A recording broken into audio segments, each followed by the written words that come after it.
Assalamualaikum warahmatullahi wabarakatuh. Perkenalkan, nama saya Yulia Sofwani. Saya adalah mahasiswa PPG Prajabatan tahun 2022 dan kebetulan ditempatkan di LPTK Universitas Mataram. Nah, kebetulan pada hari ini saya akan mewawancarai salah satu guru dan murid. Kira-kira apa aja sih hambatan dan tantangannya dalam proses pembelajaran? Ikutin terus ya.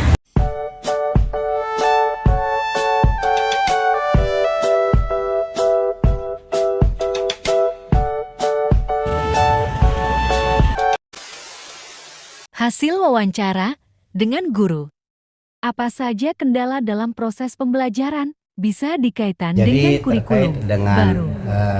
Kurikulum baru yang baru dilaunching oleh Kemdikbud.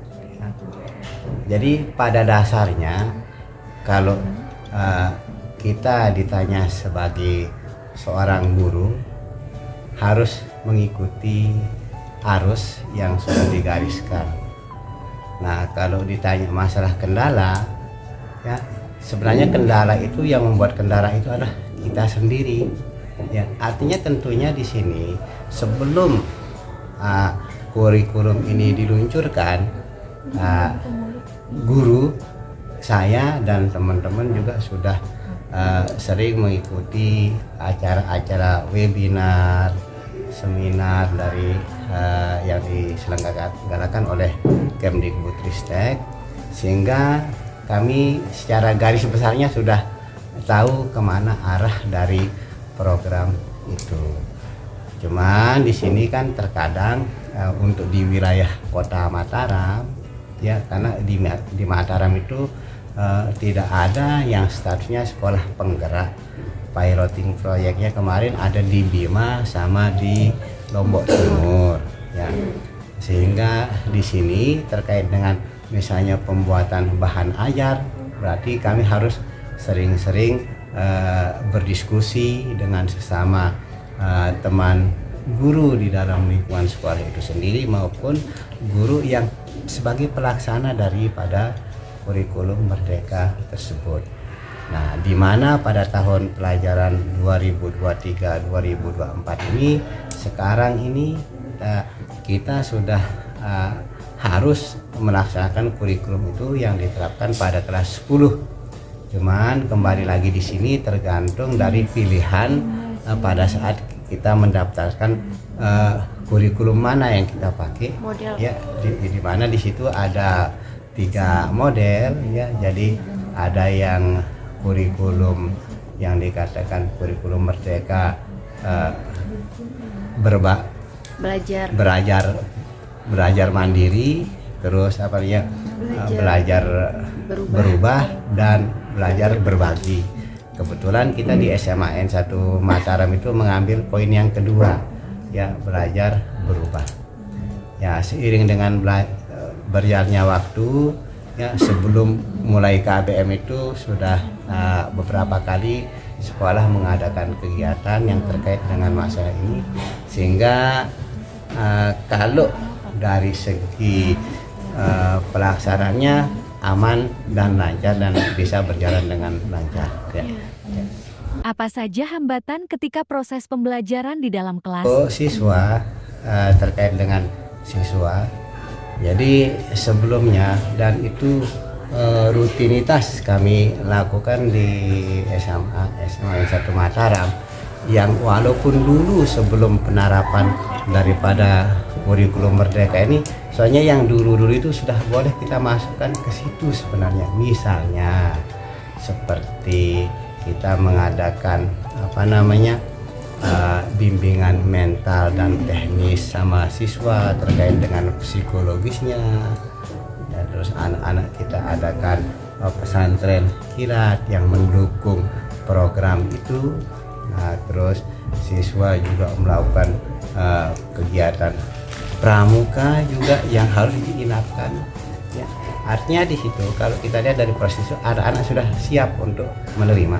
Jadi secara fisik ya itu dan spiritualnya anak-anak sudah siap menerima. Jadinya sudah ada, ya. sudah dibekali. Sehingga apa dampaknya pada proses KBM?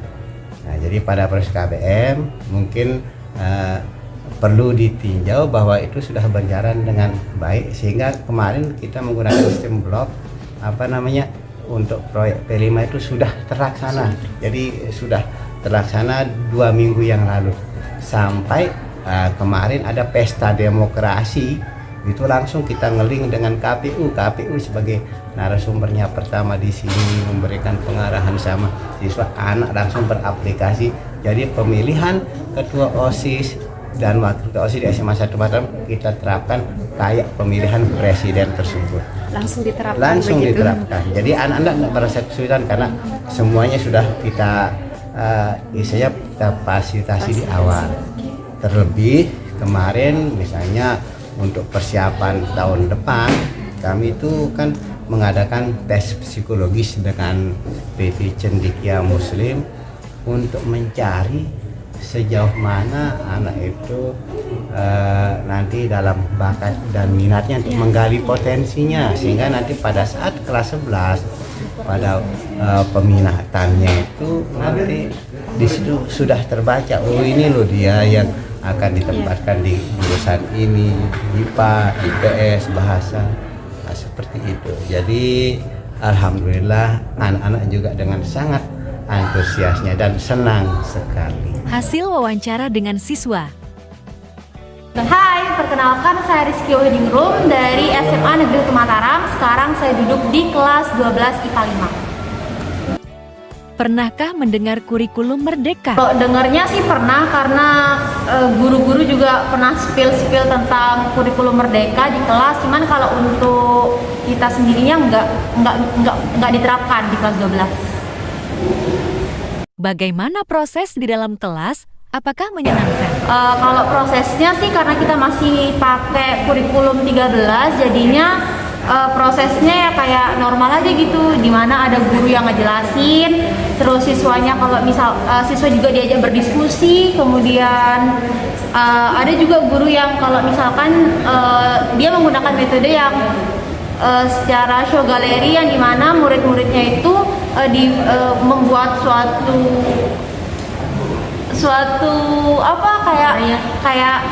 karya dari mading gitu. Nanti beberapa kelompok buat mading, habis itu ada yang jaga stand, nanti di sana itu kayak nanyain deh ini si materinya kayak gimana kayak gitu. Semangat. Kalau harapan kedepannya sih semoga ada pembelajaran yang lebih menarik gitu kan. Ya bukan berarti sekarang ini nggak menarik sih, sudah menarik, cuman ada beberapa kan yang partnya dimana guru tuh menjelaskan, mungkin kalau misalkan udah siang hari gitu kan agak membosankan. Terus banyak sih, nggak jarang juga mahasiswa yang ketiduran apa gimana gitu kan. Jadinya ya semoga lebih menarik aja sih.